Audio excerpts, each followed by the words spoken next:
Did you know that scientists just discovered that the ocean floor produces oxygen? They've called this dark oxygen.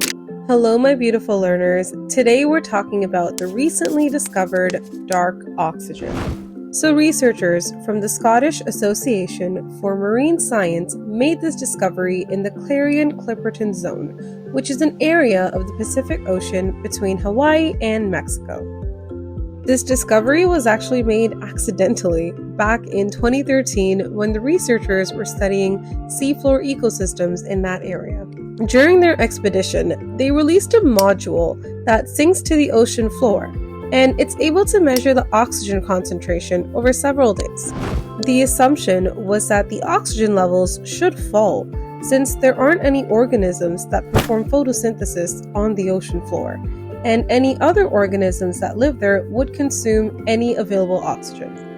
Additionally, any oxygen found on the ocean floor is typically carried from the surface through currents and is consumed pretty quickly. However, the module showed that the oxygen levels actually increased. They thought that this might have happened due to faulty sensors and thought nothing of it. However, this kept happening on all of their trips with different equipment and measuring techniques, so they knew something was definitely up. Something on the ocean floor was producing huge amounts of oxygen without any sunlight. They refer to this as dark oxygen, since it's oxygen produced in the dark. We know that huge amounts of oxygen are produced by living photosynthetic organisms, like algae, but these organisms aren't found on the ocean floor.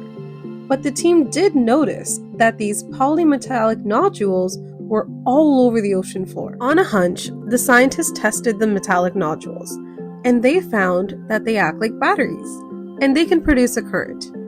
And if connected, they were capable of a process called electrolysis, where the seawater, H2O, is split into H2 and O2 molecules.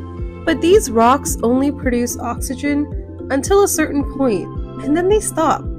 The scientists postulate that this might be because their energy is depleted, which begs the question, where does that energy come from? We don't know. But this discovery is significant for so many reasons.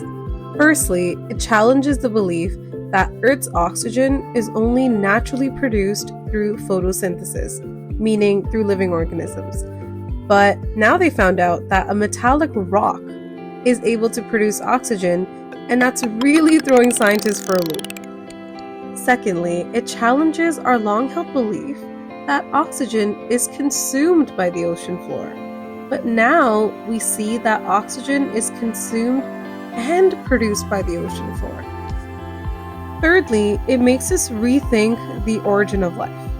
We initially thought that oxygen was first produced over 3 billion years ago by microbes called cyanobacteria.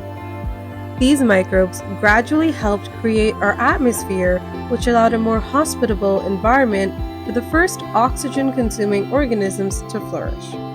However, now that we know that these metal rocks can produce oxygen, the first oxygen-consuming organisms could have begun deep in the ocean billions of years ago. Lastly, if this process is happening on Earth, it means it could be happening on other planets. This means that other ocean worlds might also have these metallic rocks that produce oxygen, which allows the opportunity of life to exist below the surface.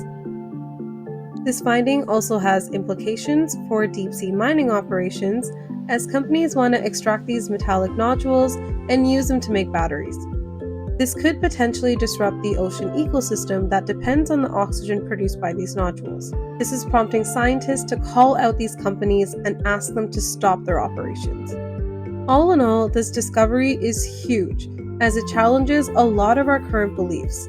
It prompts us to ask a lot more questions about life as we know it. This might be the beginning of a series of new discoveries, and I can't wait to see what we uncover.